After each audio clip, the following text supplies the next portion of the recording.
Eto pa po, siguro naman ay alam natin na ngayon ay pinag-uusapan ang pagkapikon, ang pagkasapul netong si Christopher Min sa binitawang joke, pahayag ni Vice Ganda sa It's Showtime. Matagal na po yung hindi maintindihang galit ng isang Christopher Min sa isang Vice Ganda. Siguro okay lang yun kung may galit ka sa isang tao and you just shut up, hindi mo pinapansin, fine. Pero ang ginagawa kasi ni Christopher Min, naghahanap ng paraan para ibagsak ng isang Vice Ganda. Hindi po, lalo pong tumatayog ang karera, lalong namamayagpag ang isang Vice Ganda. Kaya, ang ibig sabihin yan, lalo naman po kayong naaasar at naghihimutok. Yan po ang pakiramdam ngayon ng isang Christopher Min.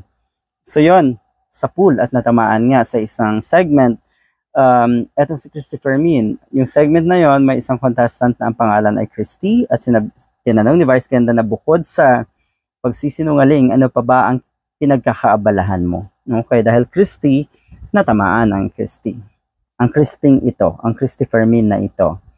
Yon. Akala niya kasi siya lang talaga ang Christy sa buong mundo, ano ho.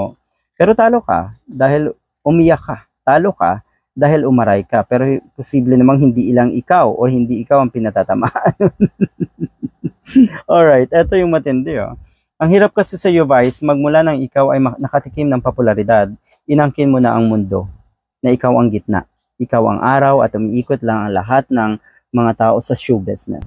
So kung titignan natin itong mga binitawang salita na ito ni Christopher Min, ikaw lang po ang nagsasabi niyan.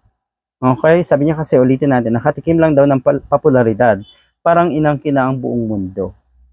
Siguro dahil sa sobrang kasikatan, ikaw ang nag-iisip na, oy, si Vice Ganda ang sentro ng atensyon ng maraming tao. Abay, natural yan, di ba? So tama po kayo, Miss Christopher Min. Talagang marami po ang umiidolo kay Vice Ganda. At yung iniisip niyo na umiikot ang mundo ni Vice Ganda, umiikot lang ang lahat ng mga tao sa show business sa mundo ni Vice Ganda, yun ang nasa utak niyo dahil sa kasikatan at popularidad nga ni Vice Ganda. O di ba, kayo na rin, nanggaling na rin sa bibig niyo.